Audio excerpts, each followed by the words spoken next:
Hi there, this is Mohammad Abbas from Computer Tech Skill. I hope you are having a good day and good time. In this tutorial, we are going to learn about page size, page number, and a selection tool.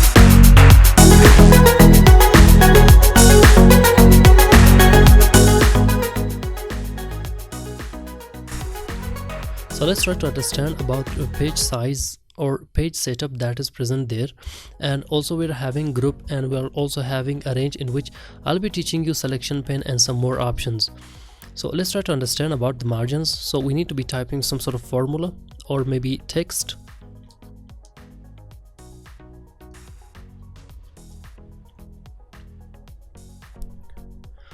Let's try to understand about margins. What are these working for? Well, we have to be focusing on this place, the space between text or page. So that will be giving some sort of difference between the text and page. So let's try to select the formula and try to go for margins. If you will apply white, it will be giving results something like that. So I may be telling you something shortly that if you want to apply narrow, it will be saving your page, and if you want to go for normal or maybe wide, so it will be bringing much more gap between the page or the text. Let me make you more understand about that. Let's try to copy the formula. Hold the control or the command button on keyboard and press C button in order to copy that. Try to hold the control or the command button and press V in order to paste. Let's try to select that and try to go for margins.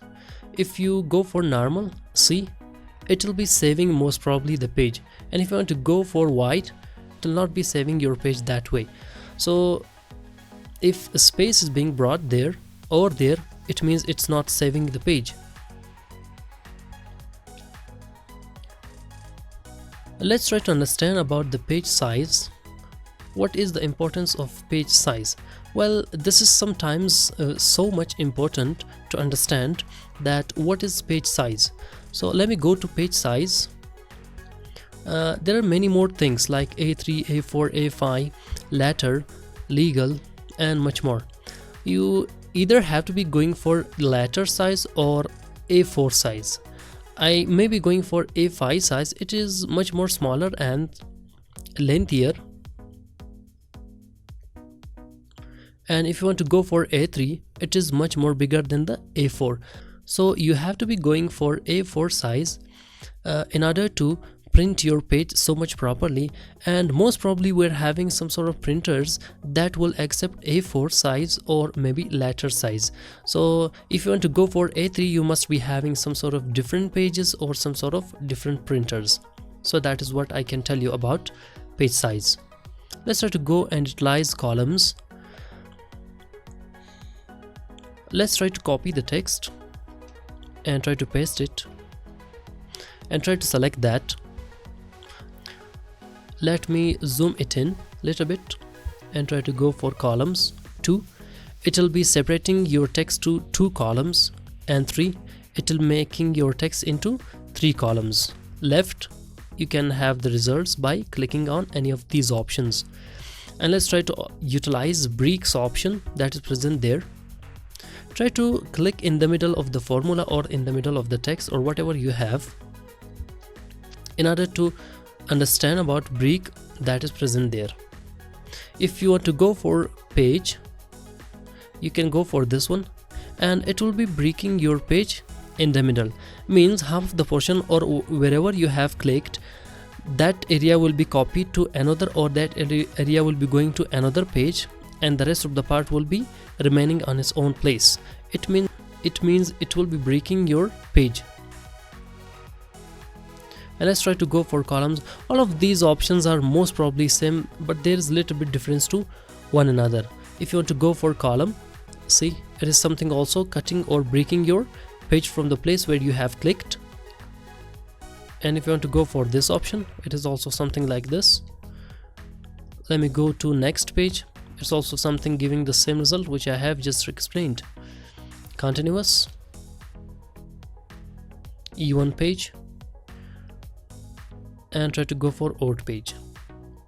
How can I go one step back? I can go one step back so much easily by holding the control or the command button on keyboard and press Z button.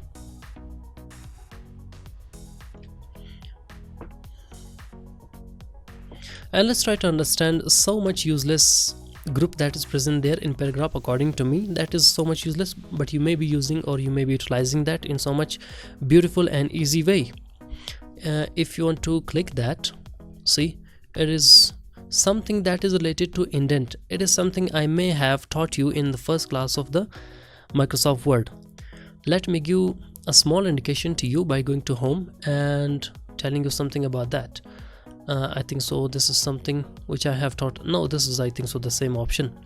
I think this is the same option which I have taught you in the first tutorial or the first class of the Microsoft Word for beginners. Decrease indent or increase indent. Let me go back to page layout. So this is something you can utilize according to your use. Let me go to spacing. This is something which will be bringing space or which will be giving space to paragraph. See, let's try to use these two.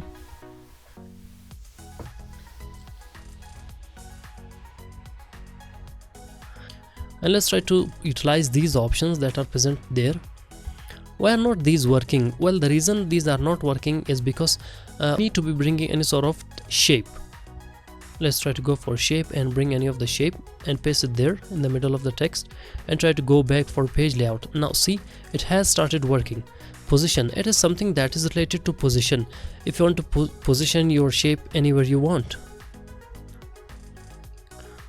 So if you want to position your shape, you can go for these options. See, let me a little bit zoom it in and you can go for these options. See, if you want to paste it there, position on top right with square text, and if you want to go for middle one, if you want to go for the top one and the bottom one, bottom left, bottom right, top left, top right, and top and center.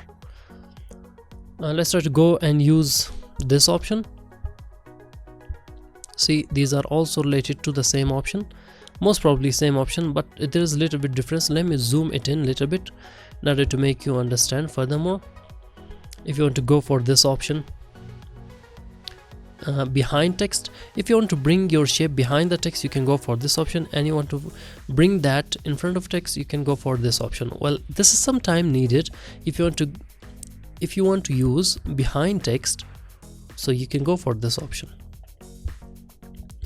Let me go back some steps, or let me select all of the text or whatever I have on interface and delete that. Let's try to go back for insert and bring two shapes. Let me paste it there and try to go for this one. I have got two shapes on my interface. I want to change the color of this triangle into black. I have to be going for format and changing its color to black and try to go back for page layout. Well, there are two shapes I have on my interface. The thing is that black one is in front of blue shape and blue shape is behind the black shape. So let's try to use that. See, it will be bringing your shape behind blue one and it will be bringing at the top of blue.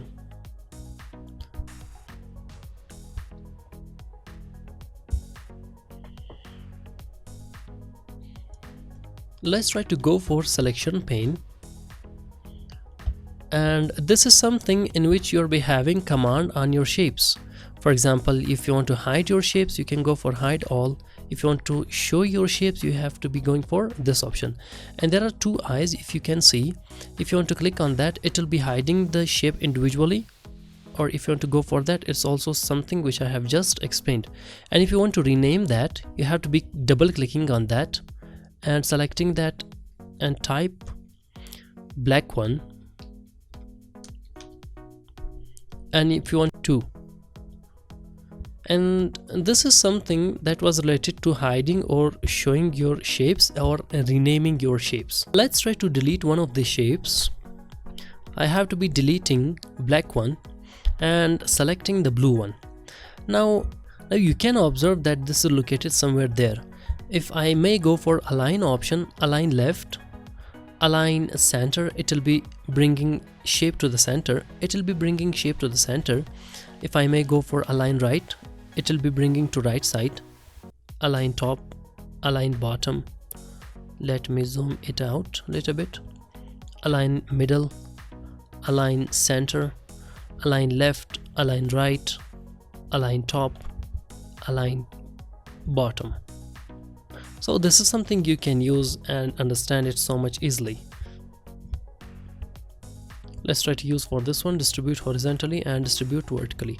Most probably the same option. Let's try to take the copy of this blue shape by holding the control or the command button on keyboard and press C button on keyboard. And if you want to paste it, you have to be going for V button. Hold the control or the command button and press V button.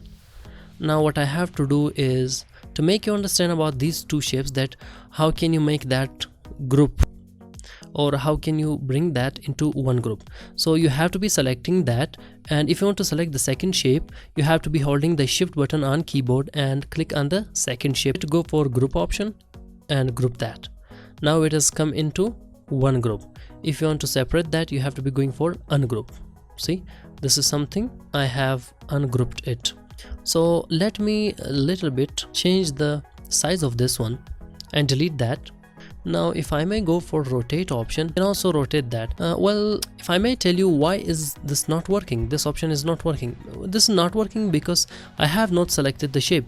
So this is what I have been repeatedly saying you. If you want to use any of the options, you need to be selecting whatever you have on your interface, whether that is text or shape or picture. So you have to be selecting that and go for rotate option. So any degree you want to rotate it, you have to be going for that degree. And there are some more rotation options. If you want to go for that, you can just play with it. So these are the options. You can just play with it and enjoy that. So that's all for today's tutorial. I hope you have enjoyed the tutorial. If you did, please give a thumbs up, subscribe the channel and press the bell icon for more. Thank you so much for watching the tutorial. I'll see you in my next tutorial. Bye bye for now.